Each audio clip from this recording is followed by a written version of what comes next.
Pertama di tahun 2026, Engkau memperkenankan kami untuk menghadap kehadirat Tuhan.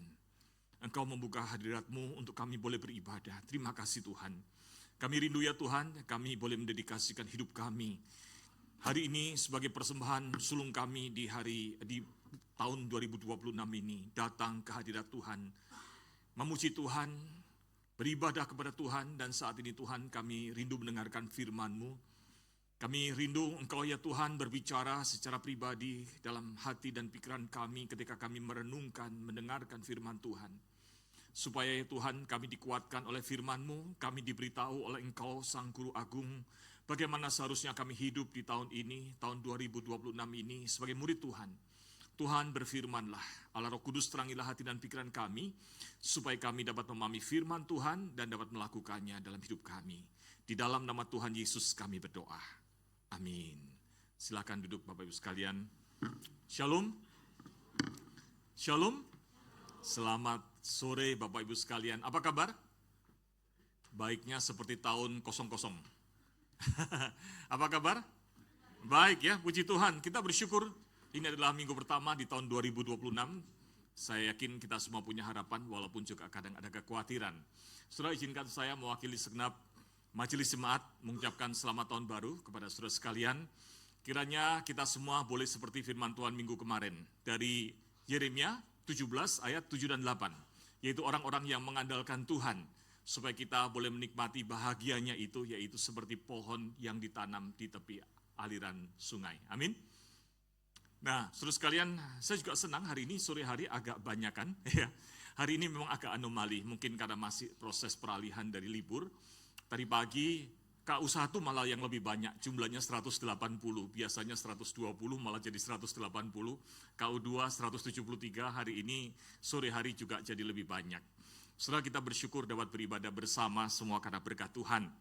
Nah, seperti yang telah saya sampaikan bulan kemarin, bahwa dari bulan Desember tahun kemarin, sampai nanti bulan Desember 2027, selama 2 tahun lebih, kita akan belajar firman Tuhan, bertumbuh sebagai murid Tuhan, yaitu berjalan bersama Tuhan Yesus melalui Injil Matius. Ya.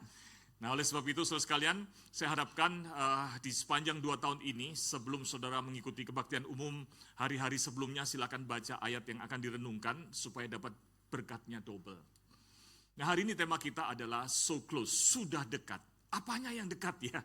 Saudara, mari kita baca bersama dari Matius 3, ayat 1 sampai dengan ayat 12. Ya. Saudara, kita baca bertanggapan ya. Ayat pertama, kan saudara yang membacanya. Pada waktu itu tampillah Yohanes Pembaptis di padang gurun Yudea dan memberitakan, sesungguhnya lah dialah yang dimaksudkan Nabi Yesaya ketika ia berkata, ada suara orang yang berseru-seru di padang gurun, persiapkanlah jalan untuk Tuhan, luruskanlah jalan raya baginya.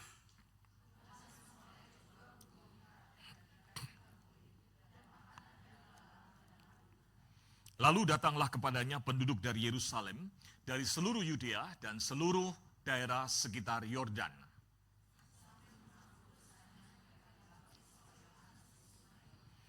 Ketika ia melihat banyak orang Farisi dan orang Saduki datang untuk dibaptis, berkatalah ia kepada mereka, hai kamu keturunan ular berbisa, siapakah yang memperingatkan kamu supaya melarikan diri dari murka yang akan datang? Janganlah mengira bahwa kamu dapat berkata dalam hatimu, Abraham adalah bapa leluhur kami. Karena aku berkata kepadamu, Allah dapat menjadikan anak-anak bagi Abraham dari batu-batu ini.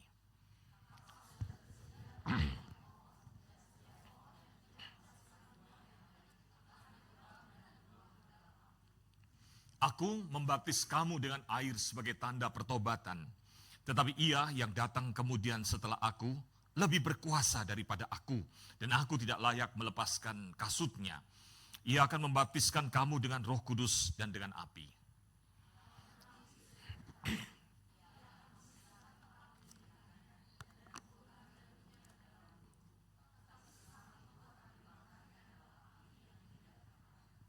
Amin. Setelah ketika bicara tentang Injil Matius ditulis oleh seorang yang bernama Lewi yang mendapatkan nama Matius dari Tuhan Yesus. Setelah Injil Matius ini menarik, karena Injil Matius ini juga disebut Injil Kerajaan. Kenapa? Karena kalau saudara lihat nanti di sepanjang dari pasal pertama sampai pasal akhir, banyak bicara tentang kerajaan. Ya, kita tahu bulan kemarin, minggu pertama kita belajar tentang silsilah. Ya, silsilah Tuhan Yesus. Jadi Tuhan Yesus adalah Raja di atas segala raja, Mesias yang dimenubuatkan, yaitu keturunan Raja Daud. Lalu kemudian saudara sekalian ketika masuk di Natal kita belajar bagaimana Herodes merasa tidak nyaman, insecure, karena bersaing dengan Raja orang Yahudi itu. Nah, pasal keempat itu membahas tentang apa? Pelayanan Sang Raja. Pasal yang kelima bicara apa? Tentang gaya hidup, cara hidup warga kerajaan surga.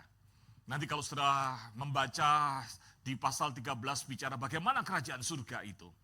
Ya, lalu kemudian sampai nanti di ujungnya kita belajar bagaimana Tuhan Yesus berkata segala kuasa di atas bumi, di langit telah diberikan kepadaku.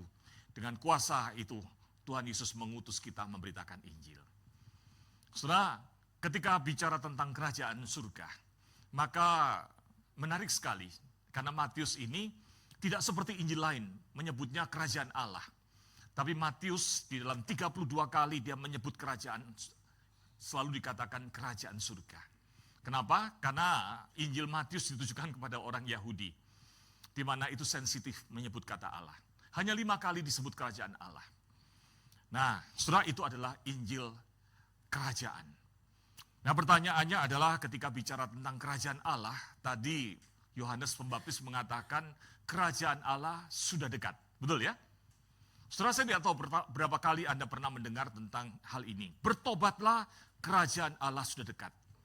Jangan-jangan di antara saudara ada yang selama ini menjadi orang Kristen karena mungkin 10 tahun yang lalu mendengar khotbah bahwa bertobatlah, kerajaan Allah sudah dekat. Karena Anda merasa kerajaan Allah begitu dekatnya, sudah jadi ketakutan, lalu bertobat. Tapi sudah 10 tahun kerajaan surga kok nggak datang-datang. Pernah nggak saudara berpikir gitu? Kok lama ya nggak datang-datang? Hah? Mana datangnya? Saudara boro-boro 10 tahun, mungkin saudara ada yang sudah 20 tahun, 30 tahun mendengar firman Tuhan ini. Saudara berpikir, mana kapan katanya kerajaan surga dekat, kok enggak datang-datang. Kalau kita pikir, bahkan firman Tuhan ini, Yohanes Pembaptis mengkhotbahkan ini, meneriakkan ini, sudah 2000 tahun yang lalu, betul nggak? Kapan datangnya? Nggak datang-datang. Makanya banyak orang Kristen kemudian ya udahlah nggak datang-datang, kita santai-santai aja. Betul nggak? Yang belum bertobat bilang ya nanti aja bertobatnya, toh masih lama. Saudara, kalau gitu pertanyaannya adalah kapan datangnya kerajaan surga itu? Nah, kalau kita berpikir dengan teliti saudara sekalian, ketika firman Tuhan di dalam ayat 2 tadi dikatakan bertobatlah sebab kerajaan Allah, kerajaan surga sudah dekat. Saudara, kata sudah dekat itu di dalam bahasa Yunaninya ini menarik. Ya, digunakan kata enggiken. Enggiken itu artinya saudara sekalian adalah suatu kedekatan yang sangat ekstrim. Keadaan yang betul-betul dekat. Sampai juga dapat diterjemahkan at hand, dalam jangkauan. Jadi saudara sekalian kerajaan surga itu bukan sesuatu yang dari jauh, sedang antri, sedang lama nggak datang-datang tapi sedang menuju ke sini. Kita tunggu-tunggu, bukan. Ketika Yohanes Pembaptis mengatakan kerajaan Allah sudah dekat, maka yang dimaksud adalah sudah at hand, dalam jangkauan kita. Dan kalau kita lihat saudara sekalian, kemudian dilanjutkan dalam perikop selanjutnya, kemudian dikisahkan bahwa Tuhan Yesus datang ke sungai Yordan. Betul ya? Untuk apa? Hah? Berjumpa dengan Yohanes Pembaptis. Apa yang Tuhan Yesus mau? Tuhan Yesus minta dibaptis. Yang menarik adalah Yohanes Pembaptis mengatakan, akulah yang perlu dibaptis. Kok malah kamu yang minta? Tapi Tuhan Yesus menjawab, kalimat ini menarik, dikatakan, biarlah hal itu terjadi sekarang, karena demikianlah sepatutnya kita mengenapkan seluruh kehendak Allah. Saudara, kedatangan Tuhan Yesus adalah untuk menggenapkan. Menggenapkan apa? Menggenapkan apa yang diberitakan. Kerajaan Allah sudah dekat itu. Dan kita lihat kemudian ini adalah dua ayat yang sudah perlu hafal ya. Dalam Matius 3 ayat 16-17 ini. Ketika Tuhan Yesus dibaptis, dikatakan ketika sesudah dibaptis, Yesus segera keluar dari air. Berarti ada satu pribadi, yaitu siapa? Anak Allah. Lalu kemudian dilanjutkan apa? Dan pada waktu itu juga langit terbuka. Dan kemudian ia melihat roh Allah turun seperti burung merpati hinggap di atasnya. Ini bicara pribadi ketiga, yaitu Allah Roh Kudus. Lalu selanjutnya dilanjutkan dengan terdengarlah suara dari surga yang mengatakan, inilah anakku yang terkasih, kepadanya lah aku berkenan. Suara siapa? Allah Bapa. Saudara, saya katakan perlu diingat ayat ini, karena seringkali kita dihadapkan pada perdebatan Allah Tritunggal. Ayat ini adalah ayat yang menyatakan tentang keberadaan Allah itu adalah Tritunggal, itu adalah di dalam ayat ini. Jelas sekali, betul ya? Nah, tapi kita tidak sedang membahas tentang hal itu. Saudara, ketika berbicara tentang kerajaan Allah sudah dekat, maka kemudian penggenapannya dinyatakan di dalam kehadiran Kristus di tengah dunia. Yang menarik saudara sekalian, kemudian Yohanes Pembaptis ditangkap.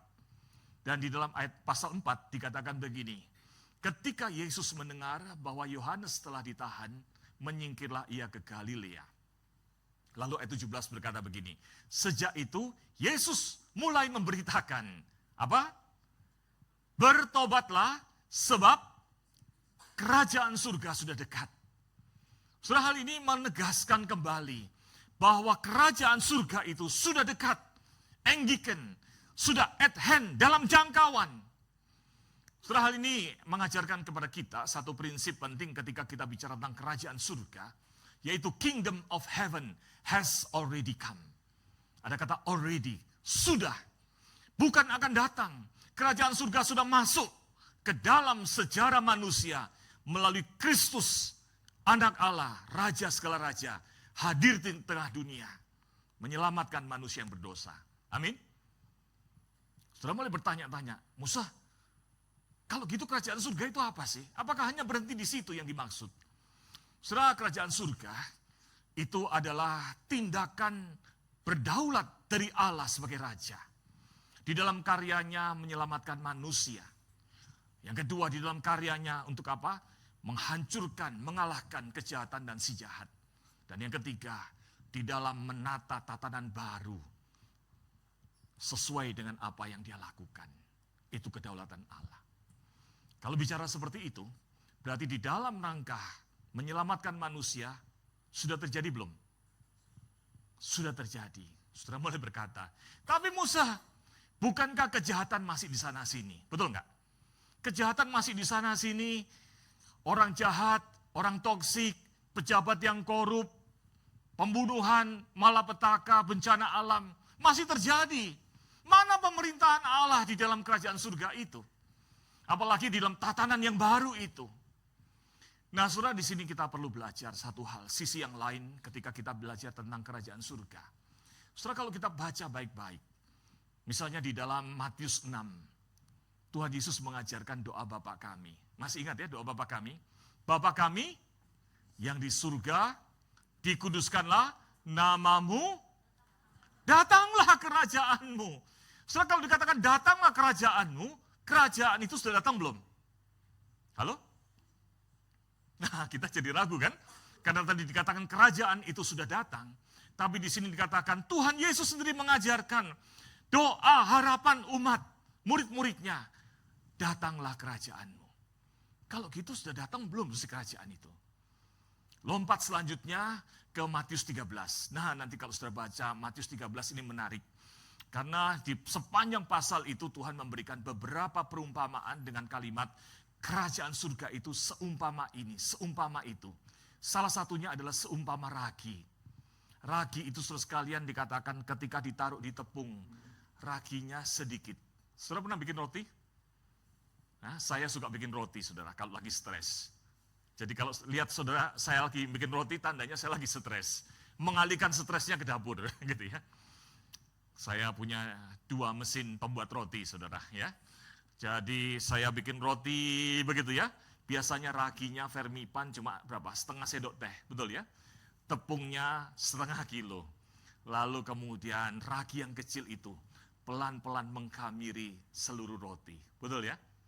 Dikatakan kerajaan surga adalah sesuatu yang progres, yang kemudian membesar. Digambarkan juga kemudian kalau kita lihat di dalam Matius 25, kerajaan surga itu seperti 10 orang gadis yang menantikan mempelai. Masih ingat kisah itu? Ada 5 gadis yang bijaksana, ada 5 yang tidak bijaksana. Siapa yang dinantikan mempelai itu? Kerajaan surga itu dinantikan dengan penuh persiapan. Kalau begitu pertanyaannya sekali lagi, kerajaan surga itu sudah datang belum sih?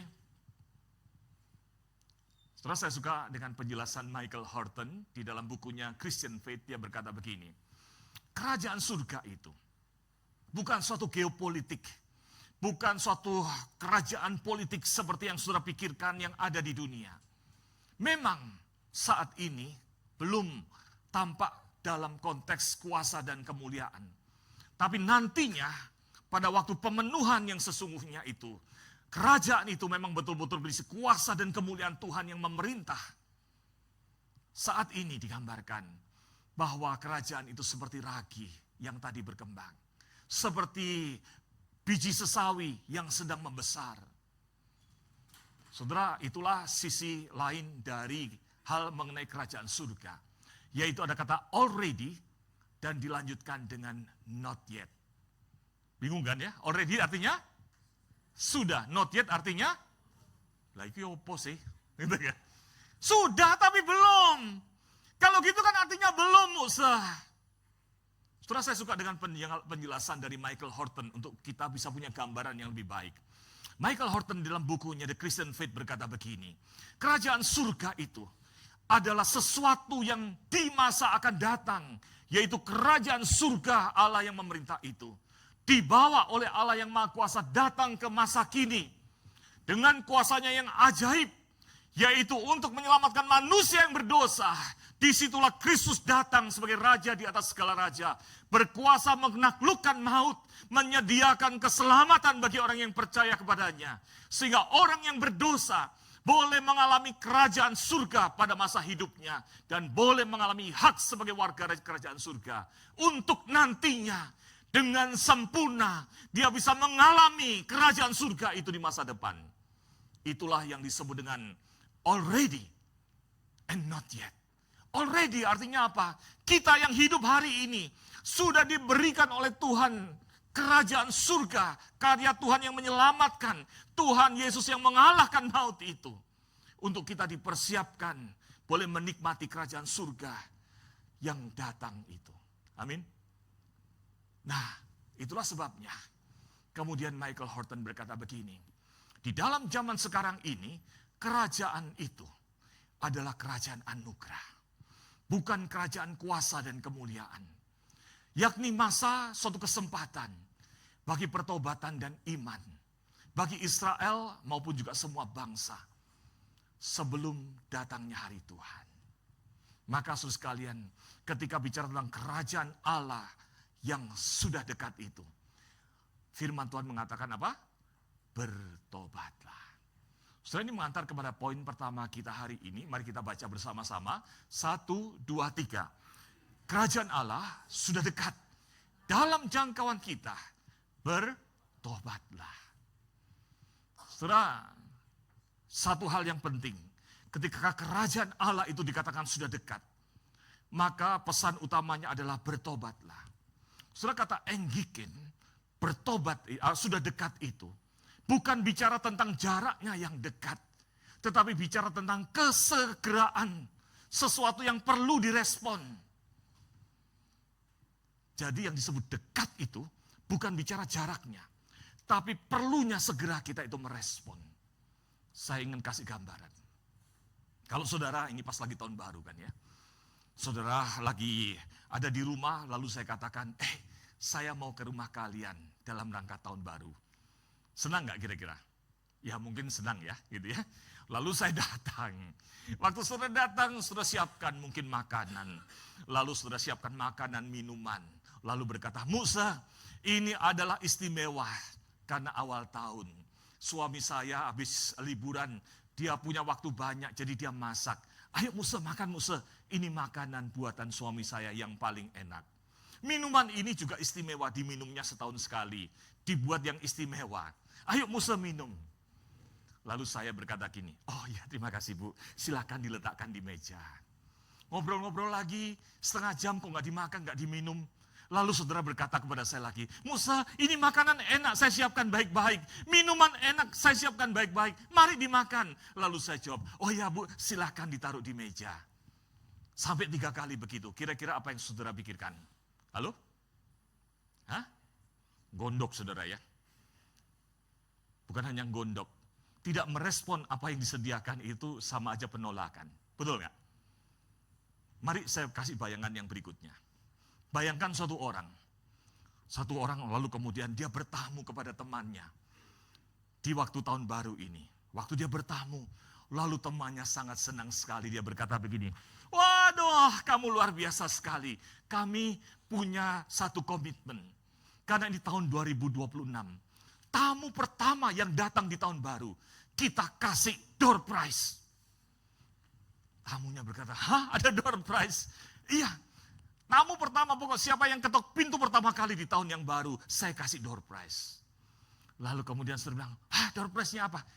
Dia berkata, tunggu sebentar ya. Dia masuk ke dalam, dia keluarkan door prize-nya. Door prize-nya adalah 0,5 kilogram emas. Oh, saudara langsung lain wajahnya ya. Tadi dibilang makanan, saudara masih bayanginnya masih abstrak. Tapi begitu emas, mata saudara mulai terbelalak. Emas 0,5 kilo. Lalu kemudian, ini emasnya, door prize buat kamu. Sungguhan nih, iya. Lalu tamunya berkata begini, oh ya, letakkan aja di meja. Ayo kita ngobrol dulu. Lalu kemudian sambil duduk ngobrol-ngobrol lagi, lalu kemudian tuan rumahnya masih bingung, masih ngotot. Ini loh, karena kamu tamu pertama, saya kasih door prize-nya 0,5 kilogram emas. Lalu tamunya berkata begini, oh iya terima kasih, letakkan dulu aja di meja. Kalau saudara pikir itu gimana? Hah? Kalau saudara jadi tamu, apa yang saudara lakukan? Hah? Wah cepat-cepat betul ya? Langsung bungkus aja, nanti jangan-jangan dia berubah, betul nggak? Saudara, gambaran seperti itulah tentang segera at hand itu. Sesuatu yang diberikan at hand dalam jangkauan kita, sudah dekat itu, bukan bicara soal jaraknya, tapi butuhnya direspon dengan segera. Itulah kerajaan Allah sudah dekat, bertobatlah, ambil kesempatan. Saudara, menurut saudara, 15 cm itu dekat atau jauh? Halo? 15 cm dekat atau jauh, Frederick? Dekat, betul ya? 15 cm, Albert, dekat atau jauh? Dekat ya, semua setuju ya, dekat ya? Saudara, suatu hari, ini sebetulnya pernah saya ceritakan dalam khotbah di sini 15 tahun yang lalu. Kalau saudara ingat. Ada yang pernah ingat khotbah saya 15 tahun yang lalu? Saudara, sekitar 15-16 tahun yang lalu, saya itu beli sepeda. Saya beli sepeda di Taman Sari, di Asam Reges. Saudara, di situ ada beberapa toko sepeda. Waktu saya beli sepeda, saya pilih, kemudian dirakit oleh tukangnya. Yang menarik adalah, kemudian pemilik toko sepeda ini, seorang yang masih muda, usianya kurang lebih 32 tahun. Dan dia berkata, Ko, manggil saya Ko. Saudara, saya senang dipanggil Ko. Karena biasanya kalau nggak dipanggil Pak, ya Musa gitu ya. Kalau dipanggil Ko rasanya lebih mudah. Sekarang nggak ada yang manggil Ko saya lagi. Bulan kemarin ada orang yang salah ngomong, manggil saya Ko. Saya bilang, terus panggil saya Ko. Jadi rasa muda, anak muda manggil saya Ko. Ya. Nah, saudara, kurang lebih 15-16 tahun yang lalu. Waktu saya beli sepeda itu, si pemilik toko sepeda itu masih muda, 32 tahunan, berkata, Ko, ayo silakan duduk. Jadi dia duduk di meja ini, lalu saya dipersilakan duduk di hadapan dia. Lalu dia keluarkan minum. Saya katakan luar biasa, ramah sekali orang ini. Lalu sambil ngobrol, dia berkata, Ko, boleh nggak saya cerita tentang hidup saya? Wow, ini orang mau cerita tentang hidupnya. Maka saya katakan, oh ya silakan. Saudara, saya nggak ceritakan kalau saya pendeta. Jadi kalau ada orang mau cerita, bagi saya luar biasa ya. Kemudian dia ceritakan, Kau tahu kan ya, dahulu daerah Mangga Besar ini, daerah lampu merah. Banyak prostitusi, diskotik, banyak kemaksiatan, judi, mabuk-mabukan bar di sana. Saya dulu adalah anak muda yang terlibat di sana. Bukan hanya itu, saya juga kebut-kebutan, berkelahi. Mama papa saya, keluarga saya menasihati saya nggak mau dengerin. Saya mau kerjakan apa yang saya suka dan senang. Lalu dia katakan, suatu hari, karena saya ini ikut geng motor. Setelah geng motor di daerah kota itu, di daerah Mangga Besar dan sekitarnya itu namanya Pacinko, pasukan Cina kota, gitu ya. Ada itu saudara, wah geber-geber gitu. Nah dia katakan suatu hari, di hari Sabtu malam minggu, dia kebut-kebutan sama temennya, kalau nggak salah di Gunung Sahari atau di Kemayoran begitu. Waktu dia kebut-kebutan, dia tabrakan, bah! Lalu kemudian dikatakan, saya waktu itu kok motornya selip masuk ke dalam kolong truk trailer. Dan waktu motor saya itu selip masuk ke truk trailer bersama saya itu, saya masih sadar. Dan saya lihat truk trailer itu mau menggilas saya. Dan waktu rodanya sudah datang itu kok, wah jaraknya ban mobil itu, bannya truk itu 15 cm di atas kepala saya. Untung belum kelindes, masih ada 15 cm itu. 15 cm itu jaraknya jauh atau dekat? Hah? Dekat. Dekat dengan apa? Dekat dengan neraka, saudara. Betul nggak? Dan itu yang dikatakan.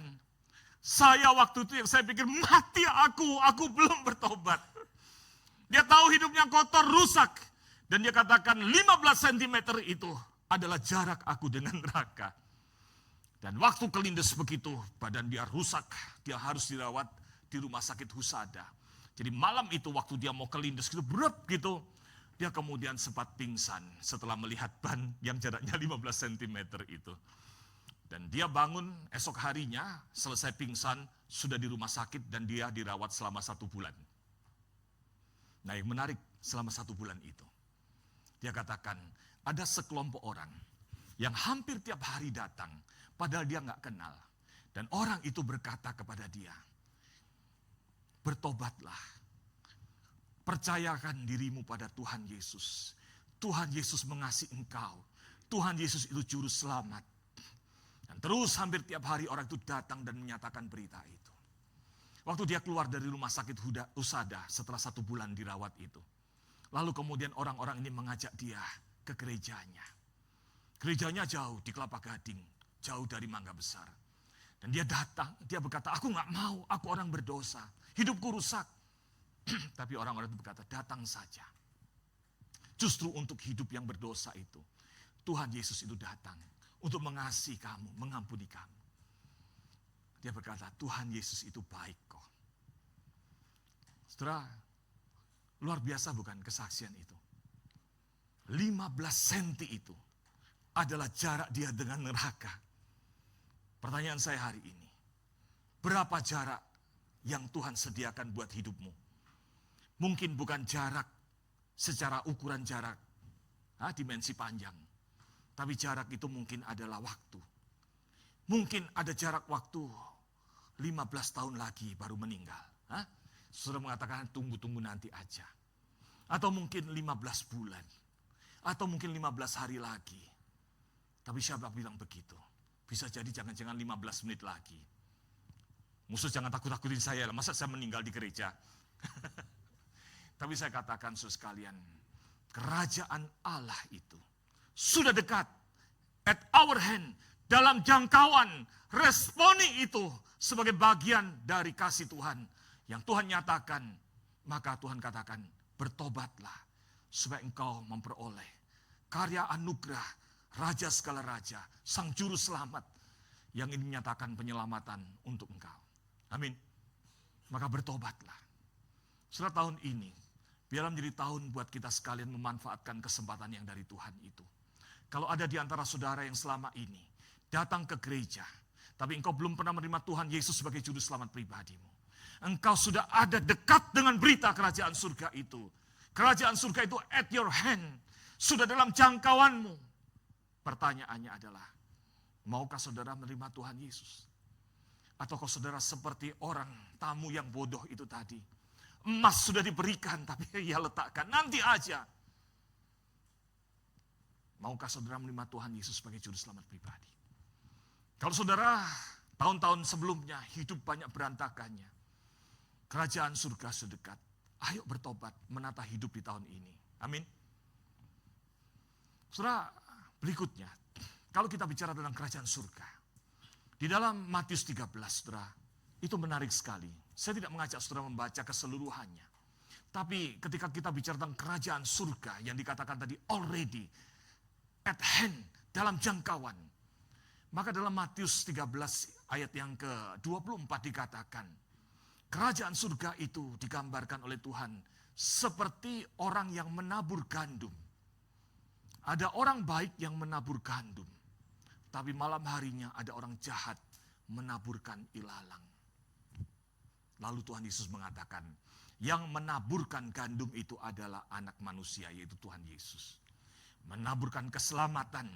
Orang yang disebut dengan gandum adalah orang-orang percaya yang Tuhan selamatkan. Lalu siapa yang menaburkan ilalang itu? Yang menaburkan ilalang itu adalah si jahat, iblis.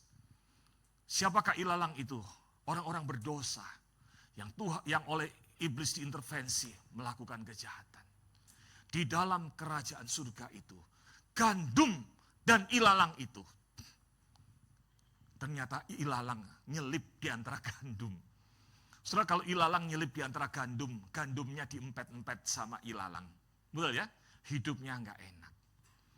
Saudara, firman Tuhan ini untuk mengatakan bahwa ketika dikatakan kerajaan surga itu already.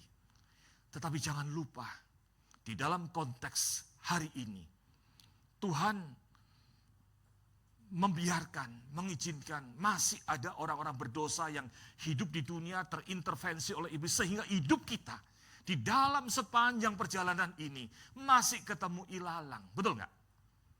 Masih ketemu ilalang. Setelah oleh sebab itu, hidup ini tidak mudah. Setelah hal ini mengantar kita kepada poin kedua, mari kita baca bersama-sama. 1, 2, 3. Kerajaan Allah sudah dekat, dalam arti not yet, ya, sedang dalam pemenuhan kesempurnaannya. Bersandarlah dan mendekatlah kepada Allah yang memelihara dan melindungimu. Bukan berarti kerajaan surganya tidak sempurna, bukan. Tapi kita belum menikmati dengan sempurna kerajaan Allah itu. Karena itu bicara tentang hal yang Tuhan berikan nanti ke pemerintahannya pada waktunya. Hari ini kerajaan surga datang dalam anugerah. Menyatakan pembebasannya untuk saudara dan saya di tengah dunia yang masih ada kejahatannya. Maka saudara sekalian, kalau kerajaan Allah itu sudah dekat, dikatakan, jangan menjauh dari Tuhan. Kerajaan Allah sudah dekat, maka mendekatlah dan bersandar pada Tuhan. Amin. Kadang-kadang saudara sekalian kita dihadapkan sehari-hari. Jadi orang Kristen kalau jalanin bisnis, ya, mau bisnis baik, mau jalan jujur dan sebagainya, kiri kanan suap dan sebagainya. Mudah atau gampang? Halo? Mudah atau gampang? Enggak ada jawaban sulit. Mudah atau gampang? Saudara, di sini banyak yang muda-muda kuliah, betul ya? Sudah belajar susah-susah, saya tahu artinya belajar susah, saudara. Saya dulu enggak pernah nyontek, saudara. Ya, saya itu belajar susah, belajar dan diberkati Tuhan nilainya baik-baik. Suatu hari saya lihat kiri kanan kok banyak yang nyontek. Itu saya sadari kelas 1 SMP, saya baru sadar, oh ada yang namanya nyontek. Saya belajar susah-susah dapat 95. Teman saya yang nggak belajar dapat 85.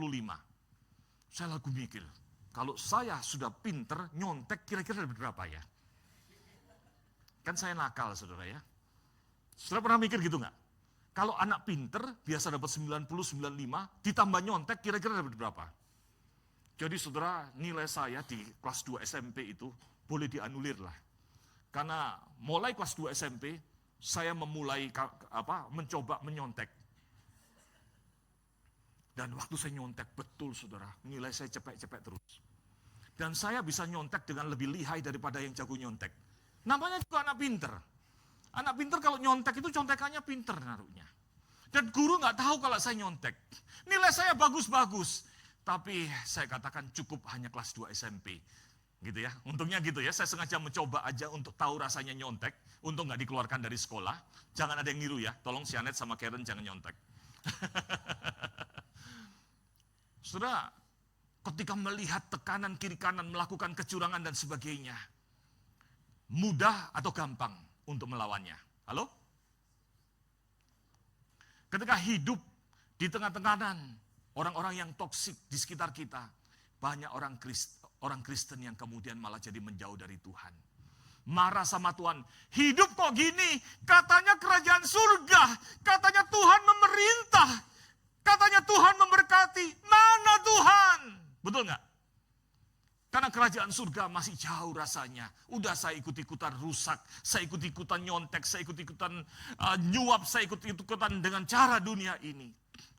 Atau bahkan mungkin bukan datang mendekat kepada Tuhan, malah kita menjauh dari Tuhan. Saudara, kita yang mikirnya salah, betul nggak? Firman Tuhan mengingatkan, ketika dikatakan bahwa kerajaan surga itu already and not yet. Artinya apa? Maka sadari bahwa di dalam hidup kita masih ada lalang di tengah gandum. Betul nggak? Maka jadilah berani dan kuat, sekalipun ada lalang di tengah gandum. Amin. Tahun 2026 ini, mari dijalani dengan bersandar pada Tuhan. Kerajaan Allah sudah dekat, kerajaan surga sudah dekat. Maka mendekatlah kepada Tuhan, bukan menjauh. Datanglah kepada Tuhan, supaya dalam kesulitan dan kesusahanmu, perlindungan, kasih dan berkat Tuhan menyertai. Amin. Saudara, kembali lagi ke toko sepeda tadi. Saudara, masih ada cerita terakhir tentang toko sepeda ini. Saudara, kayaknya toko sepeda yang punya sepeda ini sengaja bikin tukangnya kerjanya lama-lama supaya bisa ngobrol sama saya. Jadi itu ngerakit sepeda itu 1,5 jam lebih 2 jam mungkin, saudara. Jadi sambil ngobrol-ngobrol, akhirnya si yang punya toko sepeda ini setelah menceritakan. Dan hari itu jangan lupa, saya nggak cerita bahwa saya pendeta. Dan dia berkata, masih lagi, saudara. Jadi hati saya senang. Dan dia berkata gini, Tuhan Yesus itu sangat baik kok. Lalu dia berkata gini, minta maaf ya ya, maaf. Kalau boleh saya berkata kepada engkau, Tuhan Yesus itu baik sekali. Dia itu mengasihi saya dan juga engkau. Tuhan Yesus itu mau mengampuni dosa kita. Maukah engkau belajar percaya kepada Tuhan Yesus? Maukah Koko terima Tuhan Yesus jadi juru selamat pribadi, supaya Koko boleh diampuni dosanya dan beroleh selamat, bisa masuk surga kok. Waduh, saudara, dia belum tahu saya pendeta. Dalam hati saya terharu, saudara, dengan orang yang luar biasa ini, betul nggak? Kalau dia ada di sini langsung saya angkat jadi majelis deh, betul nggak? Luar biasa, betul loh, saudara, saya tuh sampai terharu dengerin, ya. Tadi ada yang tanya, tokonya yang mana kok? Apa toko Jakarta mereknya? Saya lupa mereknya, tapi saya tahu tokonya yang mana. Kalau saudara mau ke sana beli sepeda boleh sambil diinjili sama dia. Lalu kemudian, saudara tahu kan? Saudara aja ketawa kan? Jadi saya itu diam sambil senyum-senyum sambil terharu, saudara. Waktu mendengarkan dia berkata begitu, akhirnya saya mikir-mikir, ngaku enggak ya? Gitu kan? Ngaku enggak ya saya itu pendeta? Akhirnya ganti saya yang minta maaf. Saya katakan kepada anak muda yang pemilik toko ini, saya yang minta maaf juga ya. Nah, dia bingung, kenapa minta maaf?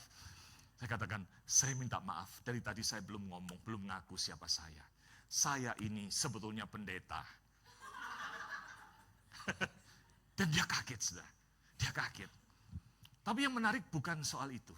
Setelah dia kaget, lalu kemudian dia berkata satu hal yang membuat saya menangis hari itu, di tempat itu, terharu. Dia berkata begini, manggil saya masih lagi. Padahal sudah tahu saya pendeta, dia manggil Dan dia berkata begini, Koko kan adalah pendeta. Mimbarnya Koko di gereja, seminggu sekali Koko berkhotbah. Saya mimbar saya adalah toko ini, etalase ini. Di tempat ini jadi mimbar saya. Tiap hari saya berkhotbah untuk pelanggan yang datang. Saya menangis. Ini orang luar biasa bukan? Amin. Saya rasa bukan diangkat jadi majelis, disuruh jadi pendeta aja. Tapi enggak, orang seperti ini tidak perlu jadi pendeta, karena dia telah punya mimbarnya sendiri, dan dia tahu tanggung jawabnya. Setelah hal itu mengantar kita kepada poin terakhir, mari kita baca bersama-sama. 1, 2, 3. Kerajaan Allah sudah dekat. Bersaksilah, beritakanlah Injil, dan bawa jiwa mengenal Kristus. Pekerjaan kita adalah mimbar kita. Amin. Setelah ini penting sekali. Kalau kerajaan Allah itu sudah dekat, maka seriuslah terhadap hal itu. Kalau engkau telah mendapatkan keselamatan dalam Kristus, bagaimana dengan orang di sekitarmu, keluargamu, temanmu, pelangganmu, pasienmu, siapapun yang Tuhan percayakan di sekitar kita. Kalau Anda seorang dokter, maka mimbarmu adalah meja dokter itu. Amin. Nah, di sini ada beberapa dokter, gitu ya. Kalau Anda adalah dosen dan guru, mimbar Anda adalah ruang kelas itu. Amin. Kalau Anda adalah bisnismen, maka mimbar Anda adalah tempat bisnis Anda. Amin. Kalau Anda ibu rumah tangga, mimbar Anda adalah dapur Anda. Memberitakan kerajaan surga di dapur kepada pembantu rumah tangga, kepada tukang sayur sama bernilainya. Amin. Setelah bulan April yang lalu, Majelis GKI Karawaci berdoa, tahun 2026 menuju 5 tahun ke depan, kira-kira apa yang akan kita lakukan ya? Kami berdoa banyak, membahas, merenungkan dari Matius 9 ketika dikatakan Tuhan Yesus masuk ke kota dan desa, lalu hatinya begitu terenyuh sedih melihat orang seperti domba tanpa gembala. Lalu kemudian kami merenungkan, berdoa banyak, lalu mendiskusikan itu. Setelah itu kami mulai melihat angka statistik yang ada, berapa banyak sih orang-orang di sekitar kita ini yang dikatakan katanya ada 12.000 unit rumah. Apalagi ditambah dengan kompleks cendana yang baru-baru, betul ya? Banyak orang muda, keluarga muda sekarang datang. Lalu di sini juga banyak unit apartemen, ada 1.000 lebih itu kata pengembang. Lalu penduduknya 61.500, mungkin lebih dari itu. Lalu kemudian mahasiswa UPH ada 20.000 katanya. Lalu ada masih siswa Dian Harapan, Pelita Harapan dan sebagainya. Tuhan, apa yang harus dilakukan GKI Karawaci di dalam konteks ini? Maka ketika merenungkan hal itu, mendoakannya sampai pada kesimpulan, GKI Karawaci 2026 menuju ke 2031 menjadi gereja yang hangat, efektif, bertumbuh secara internal. Itu yang Tuhan inginkan. Makanya kita ada home. Tapi tidak berhenti di situ. Tuhan juga menghendaki kita untuk menjadi gereja yang efektif, menjangkau, menjadi berkat dalam komunitas masyarakat lokal Karawaci. Amin. Dan maukah saudara menjadi bagian dari bersama-sama kita menjadi cara Tuhan menjangkau, memberitakan Injil Kerajaan Surga itu. Maka ini adalah strategic map yang kita akan lakukan di dalam 5 tahun ini. Membangun yaitu gereja yang harmoni, akrab, rukun. Oasis, gereja tempat kita boleh mengalami kesegaran rohani. Maturation, gereja tempat kita boleh bertumbuh dewasa secara rohani. Empowerment, gereja di mana kita boleh saling menguatkan. Tapi tidak berhenti secara internal. Kita berencana untuk melakukan penjangkauan kepada orang-orang muda. Menjangkau pasutri yang semakin banyak di wilayah Karawaci ini. Menjangkau ternyata banyak orang-orang tua lanjut usia. Karakter Karawaci ini ternyata penghuninya banyak juga orang-orang lanjut usia. Dan kalau sudah lihat Kaleb, Komisi Kaleb hari ini, persekutuannya tambah lama tambah banyak. Karena orang tua mengajak temannya yang lansia juga. Jadi sekarang tambah banyak. Tuhan ternyata banyak yang Tuhan sediakan di sekitar kita, baik itu keluarga kita, teman kita, tetangga kita, mari gunakan mimbar kita, yaitu pekerjaan kita, hidup kita, untuk memuliakan Tuhan, menyatakan Injil Kerajaan Surga itu. Amin. Mari 2026 ini, kita menyerahkan hidup kita dipakai oleh Tuhan. Mari kita berdoa. Sambil kita duduk tenang, berdoa, musik memainkan lagu, Bawalah Aku Tuhan dekat ke salib-Mu.